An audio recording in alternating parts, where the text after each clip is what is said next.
Okay, so picture this. A political party that's been in power for 15 years. Just gone. Like, almost wiped off the map in just a few months. This isn't some movie script. It's what's happening in Bangladesh right now, and we're gonna get into exactly how it all went down. Right, so this building right here, that's the National Parliament of Bangladesh. For a decade and a half, it was the stronghold of one single dominant party. But then, boom. In just a couple of months, it turned into the epicenter of a massive uprising that totally flipped the country's political world on its head. And look at this. It just shows how wild and fast this change was.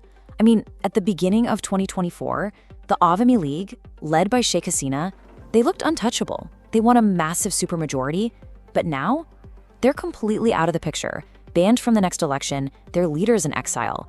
It's a political U-turn that is just, honestly, it's stunning.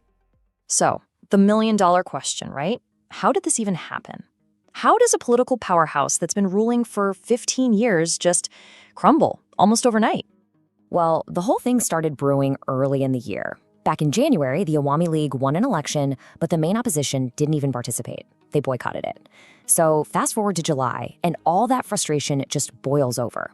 It kicked off with students protesting a job quota system, but it snowballed, It tapped into this huge public anger about the economy, about how things were being run, and it just spread like wildfire. By August, things got so intense that the Prime Minister, Sheikh Hasina, had to resign and actually leave the country. That's what opened the door for this interim government to step in. And really, to get to the why of it all, you have to look at that January election. It was supposed to cement the Awami League's power, right? But it did the complete opposite.